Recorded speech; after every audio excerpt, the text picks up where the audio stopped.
Bapak Ibu yang dirahmati Allah, bismillahirrahmanirrahim. Assalamualaikum warahmatullahi wabarakatuh. Alhamdulillah, wassalatu wassalamu ala rasulillah wa ala alihi wa ashabihi wa mawalah, la hawla wa la quwata illa billah.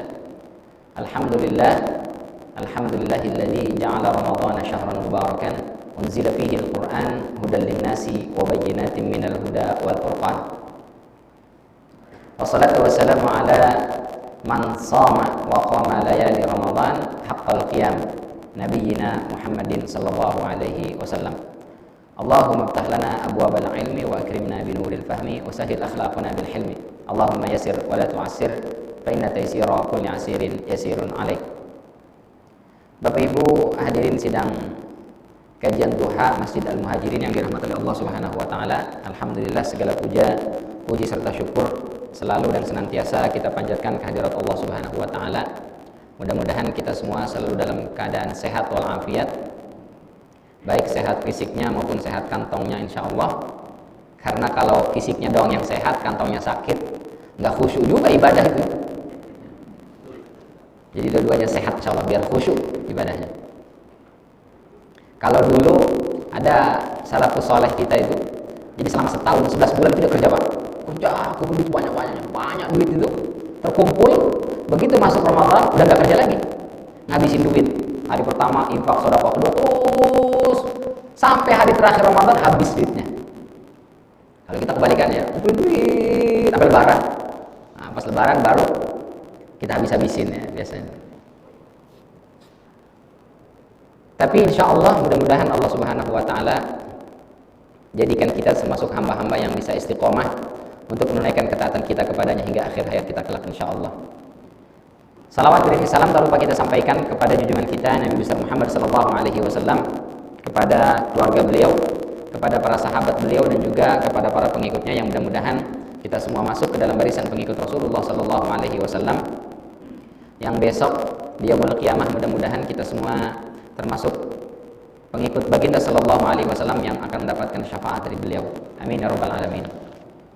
Bapak Ibu hadirin rahimani wa rahimakumullah. Tema kajian kita sebetulnya tentang Lailatul Qadar. Biasanya membahas Lailatul Qadar itu di 10 malam terakhir. Cuma ada beberapa pengalaman di Ramadan-Ramadan yang lalu, itu kita sampaikan di 10 terakhir. Banyak yang kenapa nggak dikasih tahu dari awal katanya. Iya, dari awal aja. Itu pertama. Yang kedua, karena emang saya dijauh dari sama Ustaz Mustaqim, ya sekali aja di sini gitu. Mumpung sekali, ya udah sekalian aja gitu. Jadi insya Allah kita mentadabburi surat Al-Qadar. Tapi titik tekan yang saya mau sampaikan adalah ternyata Lailatul Qadar itu adalah momen resolusi. Resolusi itu apa ya? Pokoknya dengerin aja dulu lah ya. Baik. Kita baca dulu surat Al-Qadar. Ini kegedean layarnya Pak, tampilannya ya. Tapi udah hafal kok surat Al-Qadar, udah hafal insyaallah. Kita baca, saya baca, Bapak Ibu boleh ikuti. A'udzu billahi minasy syaithanir rajim.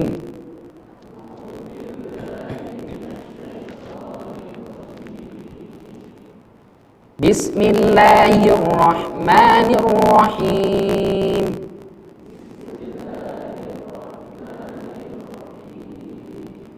Inna anzalnahu fi lailatul qadr.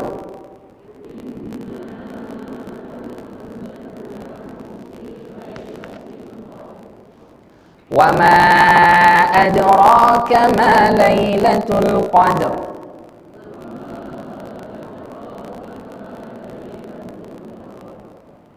Lailatul qadri khairum min alfi syahr.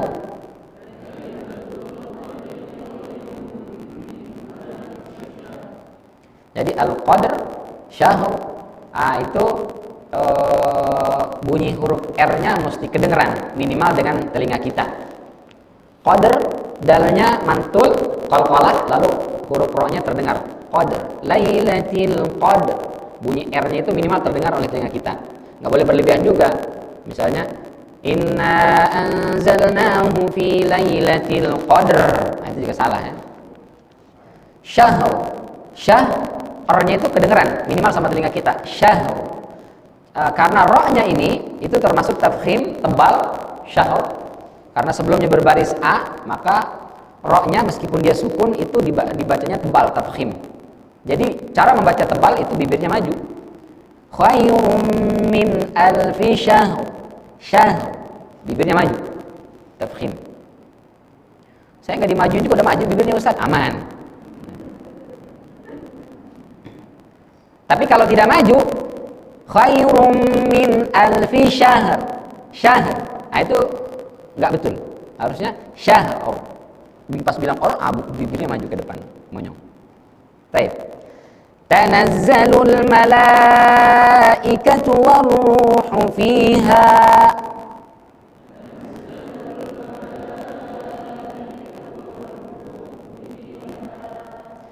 Fiha bi'izni rabbihim min kulli amr.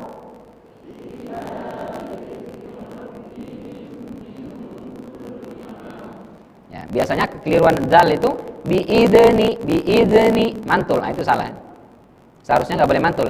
Bi'izni, izni bukan idzni. Baik. Ada cara membaca waqaf di amr. Ada waqaf di salam. Nah, itu dua-duanya memiliki makna yang berbeda.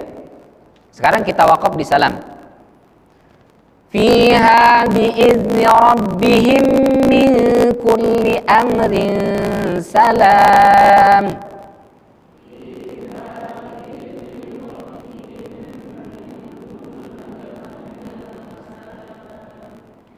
Salamun hiya hatta matla'il fajr.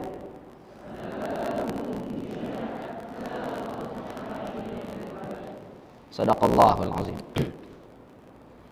Ada riwayat dari Imam Malik dalam kitab Al-Muwatta. Ini Al-Muwatta ini kitab hadis pertama yang disusun, yaitu kitab Al-Muwatta. Disusun oleh Imam Malik. Imam Malik bin Anas, diaulah yang pertama kali menyusun kitab hadis. Nah, sebelumnya belum ada yang menyusun kitab hadis secara khusus kecuali Imam Malik. Ini ashahul kitabi ba'da kitabillah. Kitab yang paling sahih setelah Al-Quran. Ya, kata Ibnu Salah. Ibnu Salah ngomong begitu sebelum ada Sahih Bukhari. Setelah ada Sahih Bukhari, maka Sahih Bukhari. Al-Quran, nah langsung Sahih Bukhari, Sahih Muslim, baru ke bawah. Tapi memang kitab Al-Muwatta itu hadis-hadisnya sahih semua, Pak. Karena beliau kan jaraknya dekat sekali.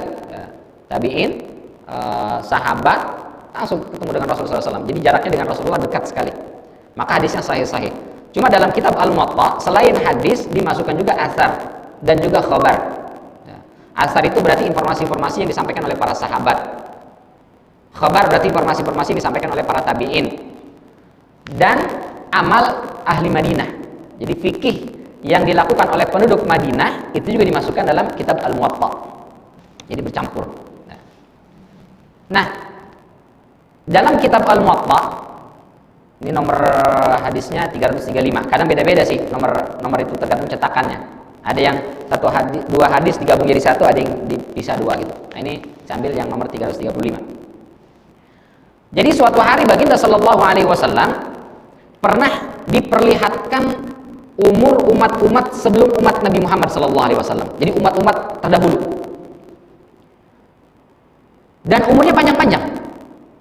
Sesuai dengan fisiknya, tinggi-tinggi dan besar-besar. Kalau kita baca tafsir surat Al-Fajr misalnya, tentang kaumnya Nabi Hud alaihissalam, yang bentuk iram zatil imad. Itu diantara mana zatil imad, bukan hanya memiliki pancang-pancang atau tiang-tiang yang tinggi, tapi memang zatul imad fisiknya tinggi-tinggi besar. Berapa tingginya? Itu isna asyarah 12 hasta. Kalau sehasta itu sekitar hampir setengah meter lah ya. Jadi kalau 12, 6 meter berarti. Jadi tingginya kaum Nabi Hud alaihissalam 6 meter, Pak. 6 meter itu sampai ke situ. Sampai ya? 6 meter, Pak. Nabi Adam alaihissalam fisiknya berapa? Kata Rasulullah, situ nadira'an, 60 hasta. Ya berarti sekitar 30 meter. Nabi Adam alaihissalam. Dari Nabi Adam ke Nabi Hud, nah itu nggak terlalu jauh tuh, udah menyusut. Itu terus sampai ke kita. Ya berapa kita ya? Semeter 70, semeter 80, ada yang 2 meter ya bisa dihitung dengan jari, sisanya semampai, semeter pun nggak sampai lah. Umurnya pun pendek. Kata Rasul Shallallahu Alaihi Wasallam kepada Aisyah, kalau kita baca tafsir surat An-Nasr, kata Rasul kepada Aisyah, wahai Aisyah, setiap nabi masa risalahnya itu, masa kenabiannya itu setengah dari masa risalah nabi sebelumnya. Nabi Muhammad SAW itu diutus menjadi nabi dan rasul, masa risalahnya adalah 23 tahun, 22 tahun sekian bulan. Nabi Isa alaihissalam berarti 2 kali lipatnya, berarti berapa? 40 tahun. Nabi sebelum Nabi Isa alaihissalam berarti 2 kali lipatnya, 80 tahun. Begitu seterusnya sampai dengan Nabi Nuh alaihissalam, masa risalahnya kata Allah Subhanahu wa taala, alfasanatin illa khamsina ama, 1000 kurang 50 tahun. Berarti berapa lama berdakwah menjadi nabi dan rasul? 950 tahun. Itu masa risalahnya, bukan umurnya. Kalau umurnya bisa lebih banyak. Kalau kita coba analogikan dengan Nabi kita Muhammad SAW, masa risalah beliau berapa tahun? 23 tahun. Sementara masa hidup beliau 63 tahun. Berarti masa risalahnya sekitar 1/3 dari masa hidup beliau. Berarti kalau Nabi Nuh alaihissalam kita mau analogikan dengan masa hidup baginda sallallahu alaihi wasallam, ya sekitar dikasih 3 aja, hampir 3000 tahun. Masya Allah, ngapain aja tuh ya kita kalau udah dikasih, nggak usah sampai segitu, dikasih umur 200 tahun aja udah panjang banget tuh. Masya Allah. Dan kayaknya nggak ada ya, 150 tahun ada. Itu kalau 150 tahun hidup kita Pak dan sehat, udah berapa kali nyala gitu, lawannya udah pada mati semua, masih hidup. Masya Allah. Nah, di antara umat-umat yang umurnya panjang-panjang itu, ada yang 100 tahun, 500 tahun, 1000 tahun umurnya, itu ada yang dihabiskan untuk ibadah tok 80 tahun. Jadi diam ibadah kepada Allah 80 tahun, gak kemana-mana. Istirahatnya cuma makan, minum, buang hajat, tidur. Begitu melek, ibadah lagi, ibadah lagi, ibadah lagi. Bahkan ada yang 100 tahun, bahkan lebih dari itu. Langsung Nabi Muhammad SAW begitu dikasih tahu ada umat-umat terdahulu yang ibadahnya sedemikian dahsyat, langsung merasa insecure. Kalau kata anak milenial, atau kalau bapak ibu yang kolonial ngerti nggak insecure? Insecure itu apa sih? Minder, merasa ya gitu. Umat-umat terdahulu 80 tahun, 100 tahun bahkan lebih ibadah tok kepada Allah Subhanahu Wa Taala. Sementara Nabi Muhammad umurnya bisa hidup sampai 80 tahun aja udah alhamdulillah, itu umur hidupnya. Ibadahnya, ada nggak kita yang 80 tahun ibadah terus? Boro-boro 80 tahun. Sebulan aja bulan Ramadan, nggak ada yang bisa kita Pak. Dari malam pertama, hari pertama sampai hari terakhir, nggak kemana-mana, nggak ngapa-ngapain, ibadah tok, baca Quran, puasa, zikir, tadabbur ayat, infak, sedekah, tok itu, nggak kemana-mana, nggak apa-ngapain. Kayaknya nggak ada itu. Paling banter kita itikaf 10 hari. Itu pun malamnya doang, siangnya udah ngayap kemana-mana. Selesai subuh, ayo satu ke sana, satu ke sana, satu ke sana. Nggak bisa kita. Atau yang 5 hari di tanggal ganjil atau di malam ganjil, itu pun sama, kebanyakan malamnya doang. Itu pun ada yang datang selesai taraweh jam 9, jam 10 pada datang. Nah kalau kita baca fikih itikaf, waduh jauh sekali kita dari kategori itikaf. Meskipun secara definisi banyak para ulama yang mengatakan datang ke masjid walau sa'ah, meskipun sejenak sebentar dengan niat itikaf sudah dapat. Bapak Ibu ngaji nih, kita datang ke masjid, niat itikaf kata Imam Syafi'i sudah termasuk kategori itikaf. Tapi itikaf yang standar banget. Itikaf ideal itu dari maghrib. Dari maghrib. Datang, keluarnya besok. Itu itikaf. Itu saja sedikit kita yang bisa melakukannya. Ada sih, ada memang, tapi nggak banyak. Sementara umat terdahulu 80 tahun Pak, bisa sabar duduk yang bermunajat beribadah kepada Allah Subhanahu wa taala. Kita 10 malam aja nggak sabar, nggak sanggup. Belum yang pengen pulang kampung. Dilarang besar pulang kampung, tetap ada juga yang maksa. Curi-curi star. Ya udah kalau di tanggal sekian nggak boleh. Dari bulan April udah pulang kampung. Masya Allah. Maka Rasul kemudian merasa minder. Ya Allah, kalau model umat saya ibadahnya begini, nanti kebagian nggak di surga ya? Jangan-jangan surga isinya umat-umat terdahulu yang ibadahnya banyak. Sementara umat saya yang ibadahnya sedikit, aduh, bisa masuk surga apa enggak nih? Rasul merasa insecure, merasa minder. Insecure apa sih bahasa Arabnya Ustaz? Di sini tuh taqasara nih. Taqasara. Terjemahannya bahasa saya insecure. Merasa minder lah, merasa khawatir umatnya enggak masuk surga. Maka fa'atahu Allahu lailatul qadri khairan min alfi syahr. Allah Subhanahu wa taala kemudian memberikan kepada Nabi kita Muhammad sallallahu alaihi wasallam satu malam. Karena tahu umat kita nih, umat Nabi Muhammad ini ibadah bisa malamnya doang, siang banyak ayat. Jadi kasih satu malam aja. Kalau kita beribadah lebih baik daripada 1000 bulan. 1000 bulan berarti 83 tahun. Jadi kita ibadah di Lailatul Qadar itu satu malam saja bisa nyamai orang yang ibadahnya 83 tahun tanpa henti. Subhanallah. Itu kalau sekali Ramadan, Pak. Ibu sudah berapa kali ketemu Ramadan? Yang usianya 60 tahun ya 40 kali lah ya, atau 45 kali. Kan 60 tahun Ustaz. Ya 15 tahunnya masih bocah itu kan. Masih jarang ke masjid, masih anak-anak. 15 tahun. Berarti 15 kali ketemu Ramadan, 15 kali 83 tahun. Oh, berapa tahun? 80 kali 10 800. Ya, dekat-dekat lah dengan amal ibadahnya umat Nabi Nuh alaihissalam. Itu kalau kita cuma 40 tahun, 40 kali ketemu Ramadan. Bagaimana kalau yang 70 kali? Berarti kita sudah menyamai amalan-amalan yang dilakukan oleh umatnya Nabi Nuh alaihissalam. Apalagi umat yang bawahan kan, lewat semuanya. Subhanallah.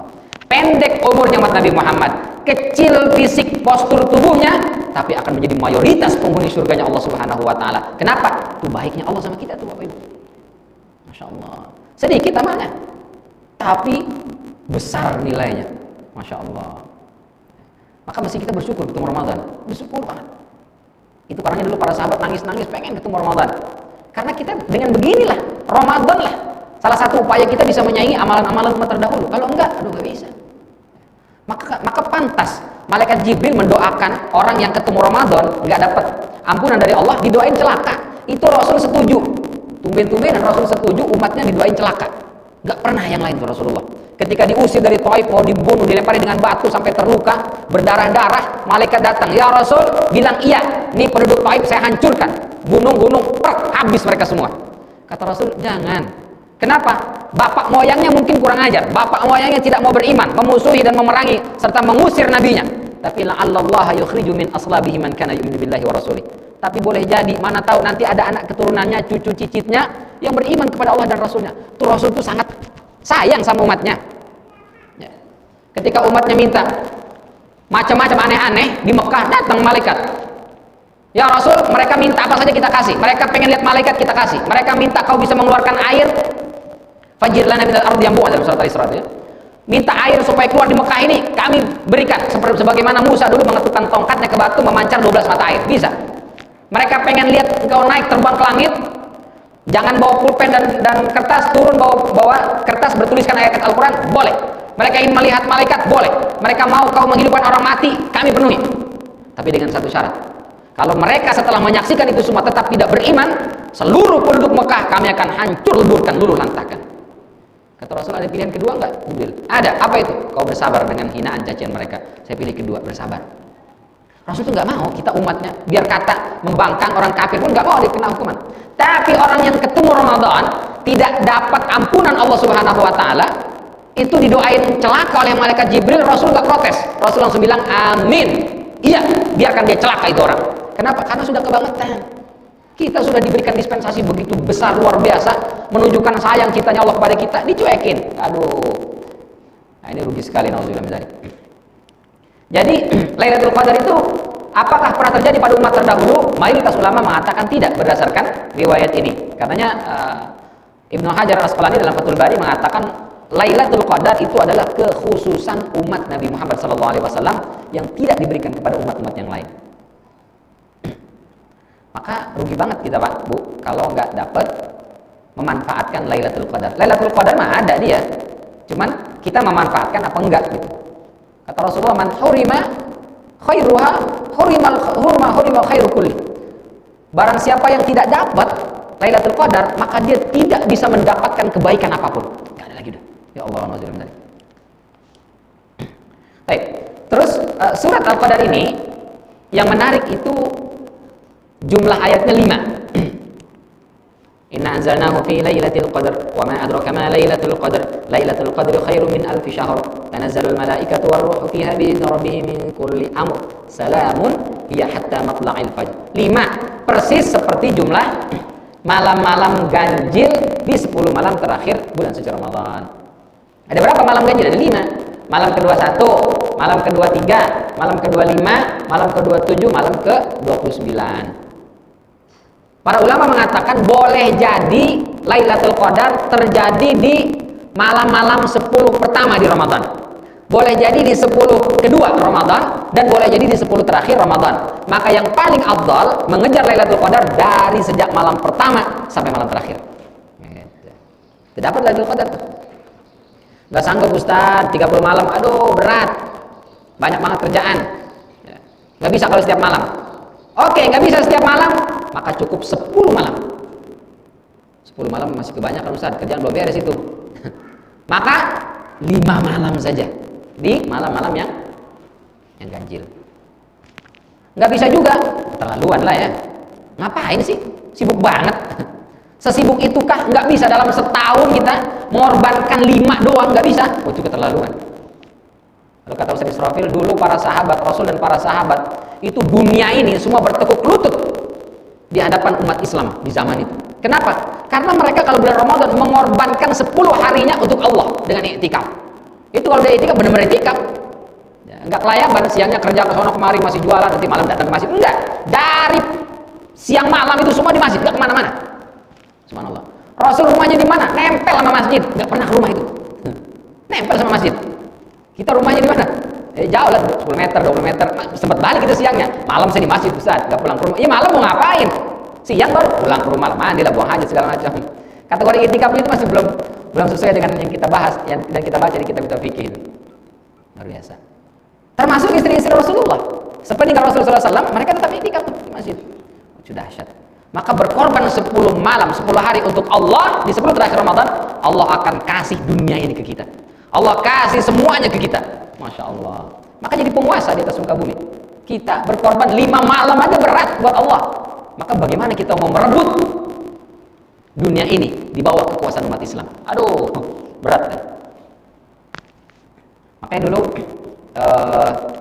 Salahuddin Al-Ayyubi begitu diperintahkan untuk menaklukkan Al-Aqsa, merebut kembali Al-Aqsa dari tentara Salibis. Nah, itu beliau kan di Syam. Pintu masuknya lewat Mesir. Maka beliau berangkat ke Mesir.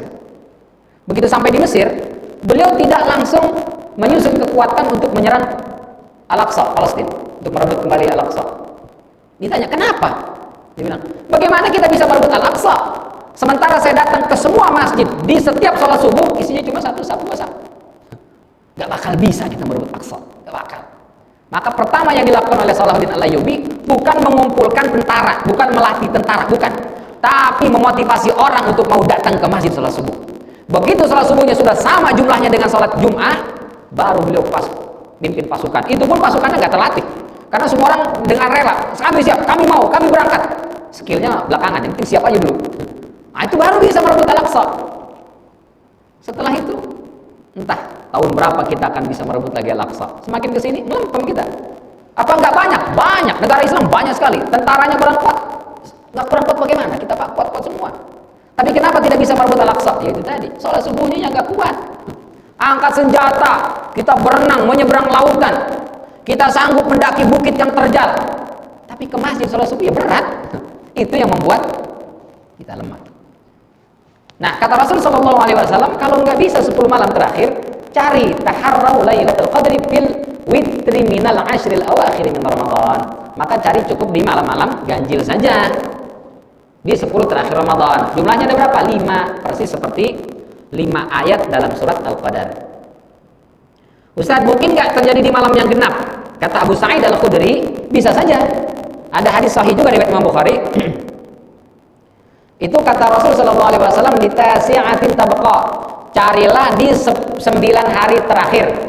9 malam terakhir, atau di 7 malam terakhir, atau di 5 malam terakhir, atau di 3 malam terakhir.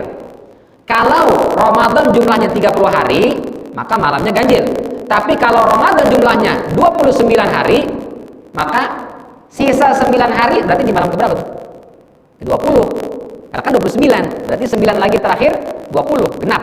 Kalau 7 berarti di malam ke-22, begitu seterusnya. Jadi kata Abu Sa'id Al-Khudri, bisa saja Lailatul Qadar terjadi di malam ganjil dan malam yang genap. Waduh, kalau begitu gimana Ustaz? Saya sudah ngincar malam 21, 23, 25 dan 27 serta 29. Kalau di malam genap ternyata di malam 28 gimana? Nggak dapat dong. Maka afdalnya kejar di semua malam, itu yang afdal. Tapi kata para ulama, kalaupun tidak sanggup kita mengejar di malam ganjil, insya Allah kalau kita pakainya taharrau itu artinya mencari dengan sangat serius dan teliti, sungguh-sungguh, itu namanya taharrau. Kalau cuma sekedar malam 25 ya, oh ya udah, terus saya ke masjid, gampang dah itu. Nah, sampai di masjid ya udah tidur, ini di masjid kan. Nah, ini nggak serius namanya, itu bukan taharrau. Jadi kalau taharrau itu betul-betul mencari memanfaatkan dengan teliti. Baik. Ini saya mau sampaikan tentang proses turunnya Al-Quran. Yang Lailatul Qadar itu yang mana? Jadi Al-Quran diturunkan oleh Allah Subhanahu wa Ta'ala itu secara 2 tahap. Tahap pertama diturunkan 30 juz. Itu dari Lauhil Mahfuz ke Baitul Izzah di Sama'id Dunya. Lauhil Mahfuz di Baitul Ma'mur, Allah turunkan ke Baitul Izzah di langit dunia. Itu sebanyak 30 juz. Dari surat Al-Fatihah sampai surat An-Nas lengkap semuanya itu diturunkan sekaligus. Itulah yang disebut dengan Lailatul Qadar. Jadi pada malam itu turun Al-Quran 30 juz sekaligus, tapi nggak langsung ke dunia. Di mana? Baitul Izzah namanya, di langit dunia. Itu yang Allah katakan dalam surat Ad-Dukhan ayat 3, Inna anzalnahu fi lailatin mubarakah. Dan surat Al-Qadar, Inna anzalnahu fi lailatul qadar. Baru dari Baitul Izzah diturunkan kepada Nabi kita Muhammad sallallahu alaihi wasallam secara munajjaman, secara bertahap, secara periodik. Itu dari Baitul Izzah kepada Nabi kita Muhammad sallallahu alaihi wasallam di dalam surat Al-Isra ayat 106. Wa Qur'anan faraqnahu litaqra'ahu 'alan nasi 'ala muqsin wa nazzalnahu tanzila. Berapa lama? Itu dimulai dari surat Al-Alaq ayat 1 sampai 5 sampai ayat terakhir. Menurut Ibnu Abbas, terakhir kali diturunkan adalah surat Al-Baqarah ayat 281. Wattaqu yawman turja'una fihi ila Allah. Itu ayat terakhir yang diturunkan. Berapa lama ini masanya? Di Mekah sebelum Rasul hijrah 13 tahun, di Madinah setelah Rasul sallallahu alaihi wasallam hijrah itu 10 tahun. Jadi totalnya 23 tahun. Yang Lailatul Qadar yang di mana? Yang di sini. Dari Lauhil Mahfuz ke langit dunia, itu yang Lailatul Qadar. Sementara dari sini ke sini ke Nabi Muhammad SAW itu diturunkan secara periodik. Kadang 5 ayat, kadang 4 ayat, kadang 3 ayat, kadang 1 surat, kadang cuma 1 ayat. Ya, diturunkan kepada Nabi kita Muhammad SAW. Kenapa diturunkan secara bertahap begitu? Supaya memudahkan siapa kita untuk menghafal, menguasai dan mengamalkannya. Jadi belajar Al-Quran Bapak Ibu jangan langsung semuanya 30 juz. Dikit, 5 ayat. Kalau Umar bin Khattab 5 ayat. Kata Umar, pelajarilah Al-Quran 5 ayat. Kata Umar, jangan pindah. Sebelum 5 ayat ini kau hafal, kau kuasai, kau ngerti, kau amalkan, baru pindah ke 5 ayat berikutnya. Itu begitu Umar tuh belajar dulu. Kita sudah berapa kali ketemu Ramadan? Sejak lahir Al-Quran sudah 30 juz. Sekarang sudah 30 kali kita ketemu Ramadan. Apakah juz 30 sudah ada di kepala kita? Enggak Ustaz. Dari dulu 30 saja. 30 sih ada Ustaz. Jadi Ramadan kali ini alhamdulillah kita sudah diperbolehkan, sudah bisa sholat tarawih berjamaah di masjid. Oh, itu yang bapak-bapak banyak yang pada senang.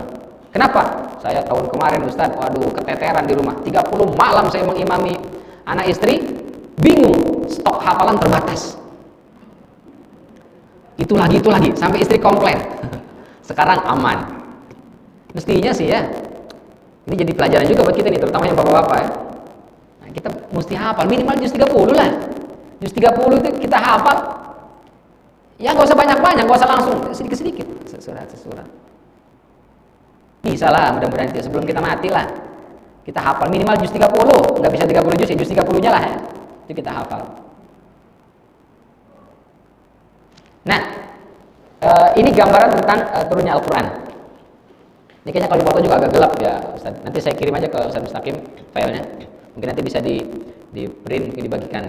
Kalau enggak yang print sendiri juga enggak apa-apa gitu. Bisa dibuka di WA kok sekarang. Handphonenya kan sudah pada smart, sudah pada cerdas. Lihat klik, langsung keluar. Oh ini. Dan ini bisa diedit. Jadi kalau ada yang salah-salahnya bisa dibenerin. Bisa di copy paste boleh.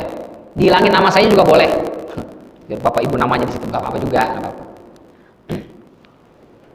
Wa innahu latanzilu rabbil alamin nazala bihi ruhul amin ala qalbika litakuna minal munzirin. Dalam surat Asy-Syu'ara bilisanin arabiyyin, dalam surat Asy-Syu'ara ayat 192 sampai 195. Jadi kelihatan sini Asy-Syu'ara.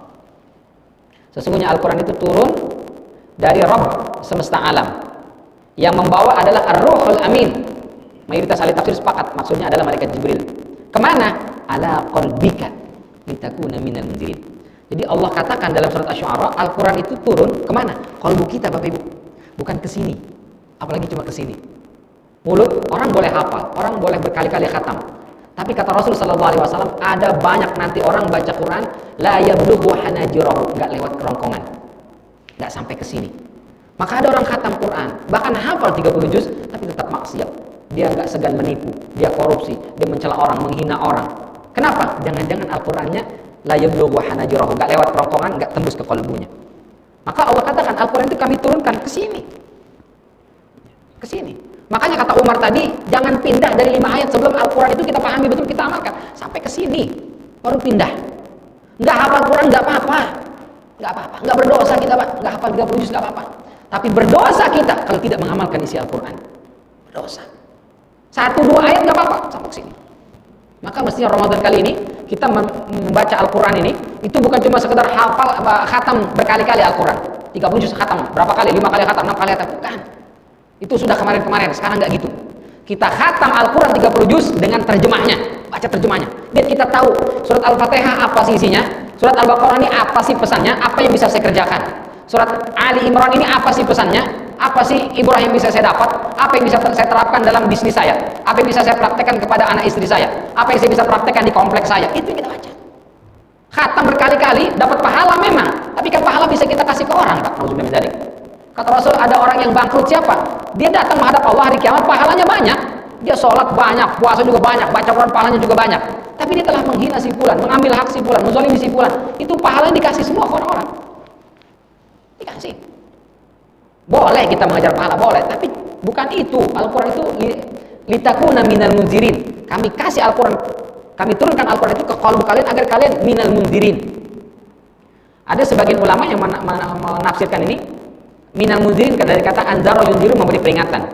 Jadi artinya bukan hanya Al-Quran yang Allah turunkan kepada kita lalu kita memberi peringatan dengan Al-Quran kepada orang lain, tapi sebelum itu kita baca Al-Quran, jadikan Al-Quran sebagai peringatan buat kita. Jadi begitu baca Al-Quran kita tahu terjemahnya, ya Allah ternyata saya selama ini keliru, ini ternyata ayat yang ngingetin saya, ternyata nggak boleh begini ya Allah, ini ayatnya, ternyata mestinya saya begini, ini ayatnya. Kita dulu dapat peringatan, baru setelah itu kita memberikan peringatan kepada orang. Gitu. Banyak kita baca Quran berkali-kali, ditanya, Bapak sudah khatam, Ibu sudah khatam? Alhamdulillah Ustaz, saya Ramadan kali ini 3 kali khatam. Terus ayat mana yang paling berkesan? Yang mana Ustaz ya? Kayaknya semua sama aja. Semua sama aja. Kenapa? Karena kita nggak tahu artinya. Coba kalau kita tahu artinya, ya Allah ini ternyata ayatnya begitu dahsyat, luar biasa. Maka saya mengajak, ayo Ramadan kali ini khatam Al-Quran plus dengan terjemahnya. Nggak bisa, minimal 1 juz saja. Kita baca ayatnya, kita baca terjemahnya. Sampai kita ketemu di ayat itu yang bikin hati kita bergetar. Ada orang Pak masuk Islam cuma dalam 1 ayat. 1 ayat dia baca langsung masuk Islam. Langsung menjadi taat dia ibadahnya kepada Allah. Langsung menjadi orang yang baik keislamannya. 1 ayat. 1 ayat dong. Masya Allah. Ada orang Arab Badui, dia dengar ayat yauma natwis sama katayyis sijil lil kutub. Pada hari kami akan lipat jagat raya ini dengan tangan kanan kami sekali lipatan. Jadi kalau buku kertas begini, terlampar gini, akan kami lipat begitu. Ini Arab Badui Pak, nggak berpendidikan, uncivilized, nggak berperadaban. Tapi begitu dia dengar ayat ini, pada hari kami lipat jagat raya seperti kami lipat buku. Itu di benaknya dibilang, nggak mungkin ada orang punya khayalan menulis kalimat ini sampai dia mengatakan bumi Jakarta akan kami lipat. Itu nggak mungkin orang yang ngomong. Ini pasti zat sesuatu yang di luar nalar. Maka dia tanya, ini apa, ini bagaimana, ini Al-Quran. Lalu dia beriman kepada Allah Subhanahu Wa Taala. 1 ayat doang. Ada seorang ilmuwan di Jepang, Dia masih Islam cuma gara-gara kullama nadijat juluduhum baddalnahum juludan ghairaha liyadzuqul adzab. Setiap kali hancur lebur fisiknya kami siksa di neraka, kami ganti. Apa yang diganti? Juludan ghairaha. Kulit yang baru. Kenapa kulit? Kan yang hancur fisik, badan semuanya. Kalau kita baca surat Al-Humazah itu, allati tattali'u 'alal afidah. Itu di antara tafsir, Bapak Ibu yang dirahmati Allah. Penduduk neraka itu disiksa, dibakar habis seluruh badannya ini, kepalanya hancur, tangannya hancur, semuanya badannya hancur, nggak mati. Sampai tersisa jantung doang. Habis semua badannya ini, terbakar, meleleh, hancur semuanya, nggak mati. Karena yang disisakan jantungnya saja. Itu masih hidup dan dia merasakan setiap inci bagian tubuhnya terbakar api neraka dengan sakit yang begitu luar biasa. Kalau kita sekarang kan orang lewat di penggal ininya, lewat juga nyawanya, mati dia. Kecuali misalnya jarinya dipotong, itu merasakan terus, itu nggak mati dia. Tapi lama-lama akan mati, kehabisan darah. Tapi di neraka itu tidak akan mati sampai tersisa afidah. Afidah itu terjemahan bebasnya kolbunya. Kolbunya masih ada, dia masih hidup. Dan itu yang disisakan oleh Allah Subhanahu Wa Taala. Jadi dihancurkan terus sampai sisa kolbu, ditumbuhin lagi, jadi lagi. Itu seterusnya. Ya Allah. Semua fisik ini hancur. Kenapa yang disebut kata Allah julu dan kulitnya saja? Diteliti sama dia, ilmuwan dari Jepang tadi, diteliti. Ternyata rasa sakit di tubuh kita itu yang paling sakit di kulit ternyata. Jadi Allah ingin ngasih tahu di ayat tadi itu, kami siksa kalian dengan siksa yang sangat sakit luar biasa. Kita kalau dikuliti gimana rasanya, Pak? Mau mencari. Sakit luar biasa. Beriman, masuk Islam, satu ayat toh. Kita sudah berapa ayat yang kita baca? Kita sih sudah masuk Islam, dari kecil lahir dari Muslim. Tapi sudahkah kita memperbaiki Islam kita? Sudahkah kita bisa menangis di sepertiga malam? Sudahkah kita bisa sholat menangis? Sudahkah kita takut kepada Allah? Di Ramadan, di luar Ramadan, di masjid, di luar masjid, tetap takut kepada Allah? Jangan-jangan enggak. Kenapa? Al-Qur'annya tadi belum ala qalbika, belum masuk ke sini. Kenapa? Karena kita enggak ngerti. Maka Ramadan kali ini mestinya kita lebih targetnya lebih jelas. Saya 30 juz kayaknya berat Ustaz. Juz 30 aja gimana? Enggak apa-apa. Juz 30 saya baca Ustaz, saya hafalkan dan saya tahu makna setiap ayatnya. Kalau perlu tafsirnya, baca. Nah, sekarang tafsir sudah banyak, Pak. Kita beli mahal Ustaz. Di HP udah banyak, tinggal unduh aja, download aja, tuh banyak banget udah tafsir. Apalagi kalau yang ngerti bahasa Arab. Wah, itu kita buka tafsir.app. Wah, itu semua tafsir ada tuh. Atau Furqan, FURQAN.co. Nah, itu kita klik, itu semua tafsir ada. Semua tafsir. Nah, ada sih beberapa tafsir yang nggak ada ya. Tapi banyak sekali tafsir. Itu nggak selesai kita baca, nyawa kita udah selesai duluan itu. Saking banyaknya. Baik. Nah, kita masuk ayat pertama. Momen resolusinya mana nih? Udah 10:30 ternyata. Inna anzalnahu fi lailatul qadar. Sesungguhnya kami telah menurunkannya pada malam Al-Qadar. Kata Al-Baydawi dalam tafsirnya, ini saya kutipkan tafsir Al-Baydawi. Allah di sini menggunakan kata ganti dhamir. Siapa yang menurunkan Al-Quran? Allah. Apa yang diturunkan Allah di sini? Al-Quran. Tapi Allah nggak sebut namanya dan Allah tidak sebut Al-Quran. Allah nggak bilang Innallaha anzalal Qur'ana fi lailatul qadar. Maknanya itu kami sesungguhnya Allah Subhanahu wa taala telah menurunkan Al-Quran pada Lailatul Qadar. Maknanya itu. Tapi Allah nggak sebut. Allah bilang sesungguhnya kami telah menurunkan dia pada Lailatul Qadar, pada malam kemuliaan. Kenapa tidak disebut?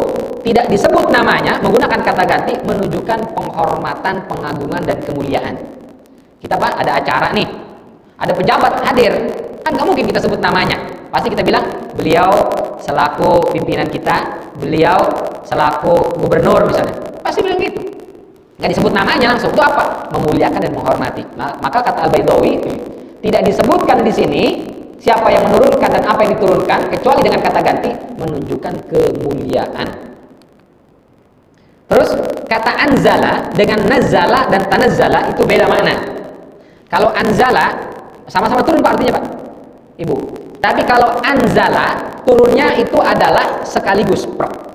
Sementara nazzala atau tanazzala ada awalan ta sisipan tasydid, tanazzala, atau nazzala ada sisipan tasydid. Itu maknanya turun secara berangsur-angsur, berkali-kali atau dalam durasi yang sangat sering. Itu nazzala dengan tanazzala. Sementara anzala turunnya sekaligus. Berarti di sini sesungguhnya kami telah menurunkan Al-Qur'an sekaligus pada malam kemuliaan. Gitu terjemahannya. Dari mana kita tahu? Karena di sini menggunakan anzala. Ini kata siapa? Kata Imam Al-Qurtubi. Nah, maka beliau memberikan contoh di surat Ali Imran ayat 3. Nazzala 'alaikal kitaba bil haqqi musaddiqan lima baina yadayhi minat Taurah wa anzala at-Taurata wal Injil. Dalam satu ayat itu. Nazzala 'alaika dan wa anzala at-Taurata wal Injil. Nazzala, kami turunkan kepadamu ya Rasul, nazzala secara berangsur-angsur bertahap. Tapi Taurat dan Injil anzala, kami turunkan sekaligus. Ustaz katanya Al-Quran diturunkan sekaligus, tapi kenapa dibilang diturunkan bertahap? Tadi kita sampaikan ada 2 tahap Al-Quran turun. Pertama dari Lauhil Mahfuz ke langit dunia sekaligus, dari langit dunia ke Nabi kita Muhammad SAW baru secara berangsur-angsur. Tapi di sini Lailatul Qadar ini menunjukkan yang sekaligus. Kata Al-Qurtubi. Yang berikutnya, kenapa malam itu disebut dengan Lailatul Qadar? Ini saya kutipkan dari Zadul Masir, tafsirnya Ibnul Jauzi. Jadi ada Ibnu Qayyim Al-Jauzi, ada Ibnul Jauzi. Itu beda tuh. Ibnu Qayyim Al-Jauzi itu muridnya Ibnu Taimiyah. Kalau Ibnul Jauzi, itu di atasnya. Di atas Ibnu Taimiyah. Jadi gurunya Ibnu Taimiyah. Itu Ibnul Jauzi. Tafsirnya namanya Zadul Masir. Di sini beliau mengatakan, kenapa disebut Lailatul Qadar? Pertama, Al-Qadar diambil kata qadara, itu artinya syaraf, kemuliaan. Jadi kalau orang misalnya ana uqaddiruka, saya memuliakan piagam penghargaan, bahasa Arabnya itu syahadatut takdir. Piagam penghargaan. Jadi kalau bahasa Arab itu, Bapak Ibu ikut seminar, pelatihan kan dapat piagam tuh. Kalau kita kan piagam penghargaan. Itu kalau dalam bahasa Arab atau ditulis oleh orang Arab atau ditulis dalam bahasa Arab itu namanya syahadatut takdir. Piagam penghargaan. Malam itu disebut dengan Lailatul Qadar karena malam itu penuh dengan kemuliaan. Kenapa dia mulia? Karena di malam itu turunnya Al-Quran. Al-Quran diturunkan dari Allah Zat yang maha mulia, dibawa oleh malaikat yang mulia, disampaikan kepada Nabi yang paling mulia, maka malam itu menjadi malam yang sangat mulia. Jadi sumber kemuliaannya di mana? Allah dan Al-Quran. Di Al-Quran itu adalah sesuatu yang mulia, maka kita harus memuliakan Al-Quran. Tapi memuliakan Al-Quran dengan cara membaca, mentadaburi, menelaah dan mengamalkan, bukan ditaruh di lemari tok. Punya Al-Quran? Punya Ustaz. Di mana? Kok nggak dibawa? Saya simpan yang rapi di lemari. Setiap malam Jumat saya mandikan dengan kembang, saya siram, saya rapikan. Itu bentuk saya memuliakan Al-Quran. Salah. Bukan begitu. Kita memuliakan Al-Quran. Justru Al-Quran lecek karena kita baca. Itulah bentuk pemuliaan kita terhadap Al-Quran. Yang kedua, nah ini dia. Kata Ibnul Jauzi, takdir Lailatul Qadar bermakna takdir yang artinya ketetapan dan ketentuan Allah Subhanahu wa taala. Takdir itu secara umum terbagi 3. Pertama, takdir ijmali, takdir yang bersifat global. Ini takdir seluruh jagat raya, alam semesta beserta isinya, itu sudah Allah buat sebelum Allah menciptakan segala sesuatu. Jadi ada blueprintnya. Nah itu semacam blueprint lah kalau bahasa kita ya. Itulah takdir yang bersifat ijmali, global. Semua segala sesuatu sebelum diciptakan sudah Allah buat takdirnya. Kapan dunia ini akan hancur, kiamat itu terjadi, tanggal berapa, hari apa, bagaimana, semua sudah ada, jelas, detail. Itu pertama. Yang kedua, takdir bersifat fardi, individual. Bapak Ibu, kita ini punya takdir kita masing-masing yang berbeda dengan takdir yang lain. Bapak berbeda takdirnya dengan ibu, ibu berbeda takdirnya dengan bapak. Bapak Ibu takdirnya berbeda dengan anak-anaknya. Kita semua masing-masing punya takdir masing-masing. Kapan ditentukan takdir itu? Ketika kita berada di usia 40 hari ketiga di rahim ibu kita, atau usia 4 bulan. 120 hari berarti kan 4 bulan. Itu dalam hadis Arba'in An-Nawawi ya, nomor 4 kalau salah itu. Meskipun ada sebagian ulama mengatakan itu 40 hari di situ maksudnya di 40 hari pertama semuanya. Ada juga yang begitu berpendapat, Pak. Jadi 40 hari pertama semua takdir itu. Nah, tapi yang dipilih oleh jumhur ulama itu maksudnya adalah 40 hari ketiga di usia 4 bulan kandungan di dalam rahim ibu kita. Itu kata Rasulullah SAW, "Fayursalu ilaihi malak." Allah akan kirimkan malaikat. Ngapain ini malaikat? Pertama dia akan meniupkan ruh ke janin. Setelah itu Allah perintahkan kepada malaikat ini mencatat 4 takdirnya. Apa itu? Yang pertama, ajal. Kapan dia meninggal? Berapa lama usia hidupnya dia? Yang kedua, rizquhu. Apa rizkinya? Jatah rizkinya. Ini si bayi sampai dia meninggal, jatahnya misalnya 10 triliun misalnya. Maka dia tidak akan mati sebelum jatahnya dapat semua. Dia akan mati. Itu dia disebut, kalau orang mati disebut dengan wafat. Apa artinya wafat? Sempurna. Apanya yang sempurna? Jatah rizkinya. Makanya Bapak Ibu pernah dengar doa salat duha itu? Ada doa, ya Allah, jika rizkiku di langit turunkanlah, jika rizkiku ada di bumi keluarkanlah, jika rizkiku jauh dekatkanlah. Itu doa yang tidak mau saya baca. Kenapa? Karena kalau begitu sama dengan Bapak Ibu minta cepat mati. Karena kita tidak akan mati kalau rezeki kita belum dapat. Ini pengen cepetan turunin, cepetan sini. Artinya ya cepat mati. Karena sudah sempurna.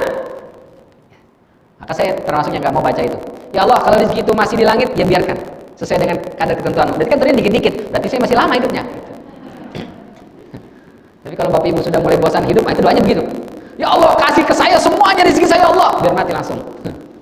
Masya Allah. Nah, takdir kedua. Takdir ketiga namanya takdir sanawi, takdir tahunan. Jadi kita memang sudah ditetapkan takdir kita, Pak, Bu, dalam rahim ibu kita itu. Ajalnya, rizkinya, terus nasib baiknya, nasib buruknya. Tapi yang rinci, itu belum. Yang rinci di mana? Di setiap Lailatul Qadar. Selama 1 tahun, tanggal 1 bulan Syawal dia akan dapat uang sekian. Dia akan pergi ke sini, dia akan melakukan ini, dia akan ini, terus sampai detail. Jadi nasib kita 1 tahun ke depan, itu takdirnya di Lailatul Qadar ini. Jadi ini rincian dari takdir yang global tadi. Makanya kata Ibnu Abbas, semua yang terjadi 1 tahun ke depan itu dicatat pada Lailatul Qadar, semuanya. Nasib baik, buruk, rezeki, semuanya dicatat. Sampai haji, kita mau berangkat haji apa enggak tahun itu dicatat di sini. Makanya kata Syekh Muhammad Amin Asy-Syinqiti dalam tafsir Adwaul Bayan, itu semua hal akan terjadi selama 1 tahun, dicatatnya di sini. Maka silakan memohon dan meminta kepada Allah Subhanahu wa taala. Jadi kalau anak-anak milenial Bapak Ibu itu punya yang namanya resolusi. Apa sih Ustaz resolusi itu? Permohonan, keinginan, kepengenan. Biasanya tuh di awal tahun atau di akhir tahun. Sampean tahun 2022 apa nih resolusinya? Saya tahun 2022 Ustaz, mudah-mudahan bisa beli rumah. Saya insya Allah Ustaz, di tahun 2022 saya buka bisnis saya yang ketiga cabang.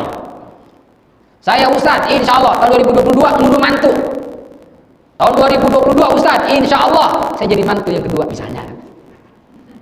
Saya akan menikahkan anak saya Ustaz, atau nikah lagi misalnya. Itu salah ya masing-masing ya. Itu kita mohon dan minta kepada Allah Subhanahu wa taala. Kalau anak-anak generasi milenial biasanya diomongin di mana? Bulan Desember atau di bulan Januari. Buat orang Islam bukan itu. Buat orang Islam justru momen resolusinya adalah sekarang bulan suci Ramadan, kita bermunajat, memohon, meminta kepada Allah di setiap malam selama Ramadan. Mudah-mudahan di setiap doa-doa yang kita panjatkan setiap malam itu ada yang bertepatan dengan Lailatul Qadar, dan itu di-ACC oleh malaikat jadi takdir kita untuk 1 tahun ke depan. Ya Allah, kita mau beli rumah, pengen mau punya rumah misalnya kan. Buat Allah rumah itu kecil, bisa saja. Saat kan lagi pandemi memang sekian banyak orang jatuh bangkrut, sekian banyak orang di PHK, kehilangan pekerjaan, jatuh miskin. Tapi nggak terhitung berapa banyak orang yang beli perusahaan. Ada orang yang beli rumah, ada orang beli mobil mewah. Di pandemi ini banyak Pak. Buat Allah nggak ada yang mustahil, mudah sekali. Selama itu menjadi takdir kita di tahun itu. Maka selalu jadikan Ramadan kesempatan kita memohon, meminta kepada Allah. Apa hajat kita, apa keinginan kita? Ya Allah, saya pengen suami saya selama ini, ya Allah, nggak mau ke masjid, mudah-mudahan tahun ini ke masjid, ya Allah. Doa tuh. Ya Allah, istri saya susah banget untuk diajak taat, ya Allah. Mau ke masjid, sebentar aja ke masjid, langsung ditanyain. Ngapain di masjid? Lama banget sih, kamu pulang? Ke masjid, saya nggak kemana-mana, disuruh cepat pulang, ya Allah. Boro-boro itikaf, diintilin terus. Mudah-mudahan tersentuh hatinya, ya Allah. Misalnya, boleh silakan, minta apa saja. Ya Allah, anak saya tahun ini mau wisuda, mau sidang, mudahkan ya Allah, minta kepada Allah. Anak saya lulus SMA tahun ini mudah-mudahan bisa masuk ke perguruan tinggi yang dia cita-citakan, minta kepada Allah. Anak saya mau kerja, segala macam, minta kepada Allah Subhanahu wa taala. Inilah momen resolusi kita. Jangan sampai kelewat. Ya. Maka kata Allah Subhanahu wa taala dalam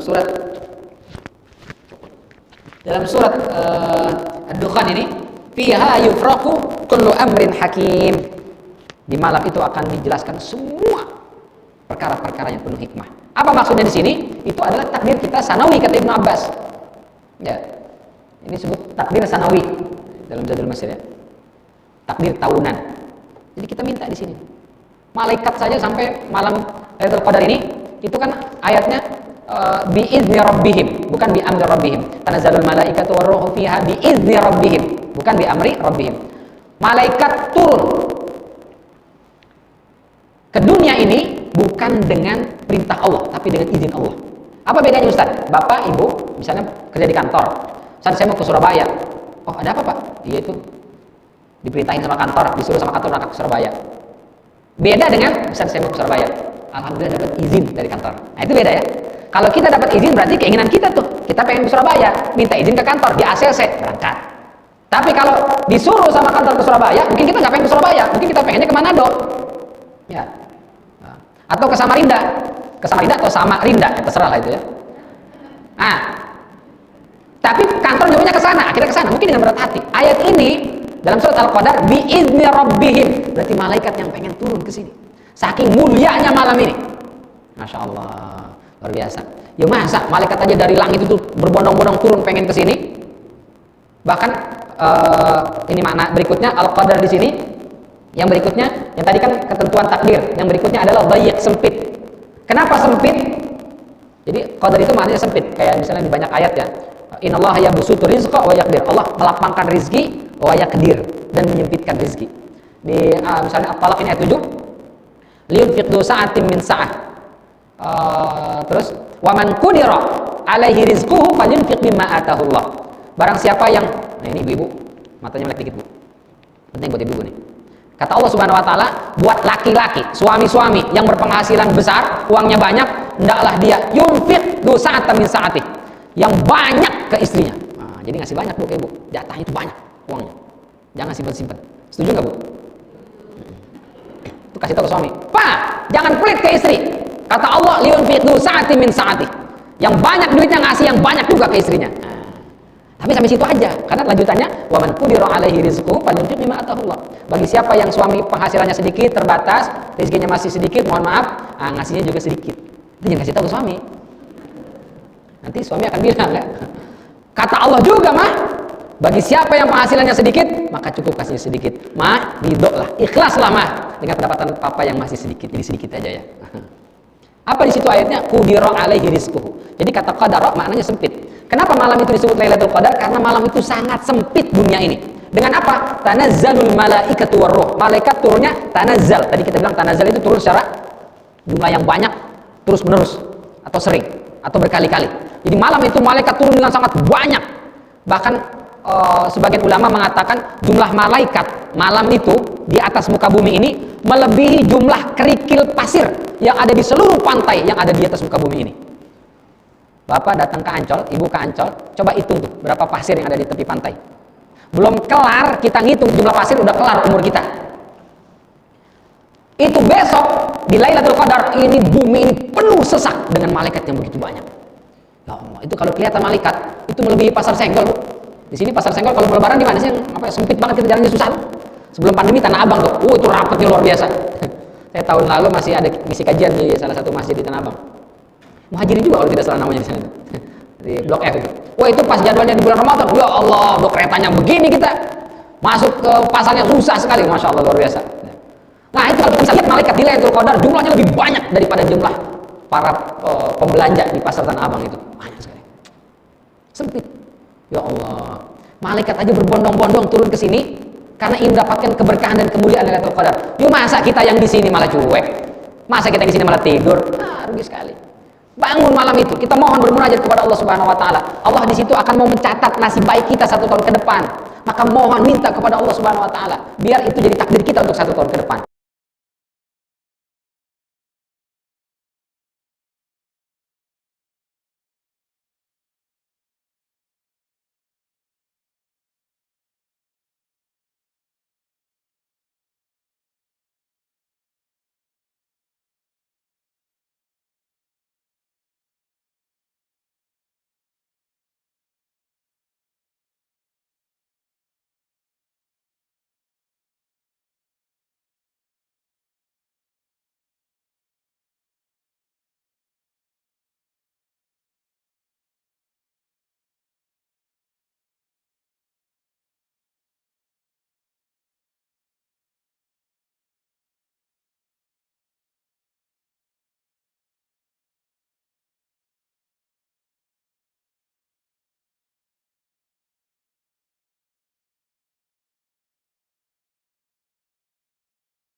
Ya, silakan. Bapak-bapak dulu Bu ya. Waalaikumsalam warahmatullahi wabarakatuh.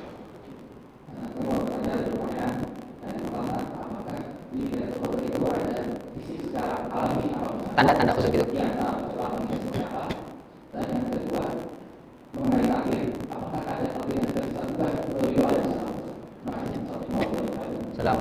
Ya. Yang pertama, memang banyak riwayat yang menjelaskan malam Lailatul Qadar itu ada tanda-tandanya. Karena malaikat tadi turun sangat banyak sekali berbondong-bondong, maka Lailatul Qadar itu angin bertiup sepoi-sepoi, lalu bus nggak ada. Karena malaikat banyak rusak. Terus malam itu sangat cerah malamnya. Paginya ketika matahari terbit itu cahayanya tidak terlalu panas. Kenapa? Karena malaikat tadi sedang naik ke atas, sehingga cahaya itu tidak terlalu menyengat di pagi harinya. Nah, itu ciri-ciri fisik. Tapi ada juga riwayat yang menjelaskan waktu itu terjadi Lailatul Qadar di malam yang hujan deras, sampai kening Rasulullah SAW nempel ke lantai itu basah, tanah atau pasir itu menempel di kening Rasulullah dan para sahabat. Itu terjadi Lailatul Qadar. Tanda-tanda alam bisa saja terjadi, ya, bisa saja kita temukan, bisa juga enggak. Itu yang pertama. Yang kedua, kalau ke kitanya ada nggak Ustaz? Sebagian ulama mengatakan orang yang mendapatkan Lailatul Qadar itu merasa semangat ibadah, Pak. Tidur merasa nyenyak, nyaman. Itu enak sekali. Kenapa? Karena mohon maaf, kalau kita dapat Lailatul Qadar, kan Aisyah nanya, "Ya Rasul, kalau ketemu Lailatul Qadar apa yang kita baca? Allahumma innaka 'afuwwun karim, tuhibbul 'afwa fa'fu anni." Jadi kita baca. Kenapa bukan astagfirullah? Kata para ulama, beda istighfar, ghufran, ampunan, dengan afwan, pemaafan dari Allah. Kalau ghufran, ampunan itu kita diampuni tapi catatannya masih ada. Tapi kalau afwan, innaka 'afuwwun karim tuhibbul 'afwa fa'fu anni, maafkan aku ya Allah, itu Allah hapuskan catatannya. Jadi kita dimaafin dan catatan buruknya semua dihapuskan. Karenanya begitu selesai Ramadan, orang yang dapat Lailatul Qadar kayaumin waladathu ummuhu, seperti bayi baru dilahirkan bersih tanpa dosa. Dan dosa itu kata Allah dalam surat Al-Insyirah, anqadha zahra, membuat punggung kita berat. Bukan jalannya bungkuk, Pak Ustaz, orang jalan bungkuk dosa mulut. Bukan. Berat untuk melakukan ibadah. Jadi kalau Ustaz, kenapa saya kok susah sekali bangun malam? Saya kok ngantuk dulu kalau baca Quran? Berarti dosa kita banyak. Ngomongnya pelan-pelan aja. Dosa kita banyak. Sampai anqadha zahrak, kata Allah, memberatkan punggungmu. Karena kita dapat Lailatul Qadar, dosa dihapuskan oleh Allah, ringan nih. Tumben-tumbenan saya nggak ngantuk Ustaz. Ya mulai 2 jam, nggak capek. Ah, itu tanda-tanda kita dapat Lailatul Qadar. Tapi kalau 5 menit aja udah ngantuk banget ini Ustaz. Kenapa ya? Si banyak dosa kita berarti. Itu yang pertama tadi. Yang kedua apa tadi? Takdir. Apakah takdir bisa dirubah? Ya. Takdir bisa dirubah. Selama takdir itu takdir yang berkaitan dengan hal-hal yang memang bisa dirubah. Apa takdir yang tidak bisa dirubah? Lahir sebagai orang Indonesia, itu nggak bisa dirubah tuh. Lahir sebagai perempuan, itu nggak bisa dirubah. Lahir sebagai laki-laki, itu nggak bisa dirubah. Yang mencoba merubah ini terlaknat. Siapa tuh? Lu cinta caku apa namanya itu? Dia mencoba merubah itu, dia telah melawan takdir Allah. Berdosa.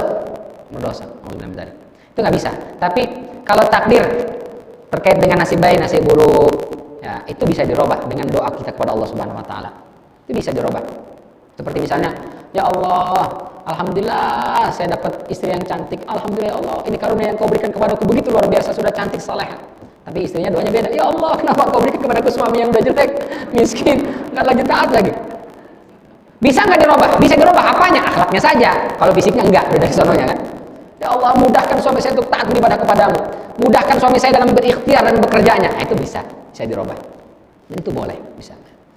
Apakah kita keluar dari takdir? Enggak. Meskipun kita berubah dari, misalnya mestinya kita jadi pengusaha, berdoa jadi pegawai misalnya, atau dari pegawai jadi pengusaha, itu kan dengan doa kita bisa berubah. Apakah ini keluar dari takdir? Tidak. Itu masih berada di dalam takdir Allah Subhanahu Wa Taala. Seperti Umar bin Khattab yang tidak berangkat ke Syam, ditanya, kenapa tidak ke Syam? Karena di sana ada wabah. Kita menghindar saja, balik ke Madinah. Lalu kata sahabat, kau menghindar dari takdir Allah, wahai Umar. Enggak, saya pindah dari takdir yang buruk ke takdir yang baik. Berarti masih dalam kerangka takdir Allah Subhanahu Wa Taala.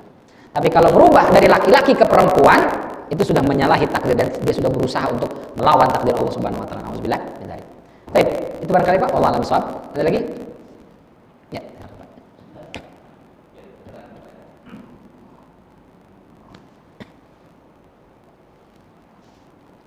Assalamualaikum warahmatullahi wabarakatuh. Assalamualaikum warahmatullahi wabarakatuh. Waktu turunnya Lailatul Qadar itu pas pada hari maghrib sampai subuh atau malam sepertiganya. Terus yang kedua, apakah yang mendapat malam Qadar itu orang yang beramal dari awal Ramadan atau pas malam itu saja? warahmatullahi wabarakatuh. Baik. Masya Allah, luar biasa. Yang pertama, ini dia. Pertanyaan tadi, apakah Lailatul Qadar hanya sepertiga malam terakhir atau sepanjang malam? Kata Syekh As-Sa'di, menunjukkan kemuliaan malam tersebut ada sepanjang malam. Jadi startnya setelah maghrib sampai masuk waktu subuh. Maka itu kebangetan kalau ada orang nggak bisa dapat Lailatul Qadar. Dia isya aja itu Pak, udah dapat. Taraweh aja udah dapat itu. Udah dapat. Dia bangun sahur, dia baca doa, istighfar meskipun nggak tahajud, minimal istighfar aja. Astagfirullahaladzim. Setelah itu cuci muka atau mandi, makan sahur, selesai makan sahur langsung Allahu Akbar, Allahu Akbar. Nggak sempat tahajud, dia sudah dapat Lailatul Qadar. Jadi mestinya semua kita dapat insya Allah. Jadi kalau orang nggak dapat Lailatul Qadar kebangetan, berarti nggak isya tuh dia tuh, nggak taraweh tuh dia tuh. Istighfar aja juga enggak tuh, itu udah kebangetan. Apakah hanya dapat bagi orang yang sudah mencari dari awal, atau hanya memanfaatkan yang 5 malam ganjil saja, atau yang malam Lailatul Qadar saja? Semua dapat bagian sesuai dengan porsi ikhtiarnya masing-masing. Ini kata Ibnu Rajab Al-Hambali dalam Lataiful Ma'arif. Juwaybir pernah mengatakan bahwa dia pernah bertanya kepada Ad-Dhahhak, bagaimana pendapatmu dengan wanita nifas, haid, musafir, dan orang yang tidur nggak bangun di malam itu, tapi hatinya tetap zikir? Apakah mereka bisa mendapatkan bagian dari Lailatul Qadar? Maka Ad-Dhahhak menjawab, iya, mereka tetap bisa mendapatkan bagian. Siapa saja yang Allah terima amalnya, dia akan mendapatkan bagian dari malam Al-Qadar itu.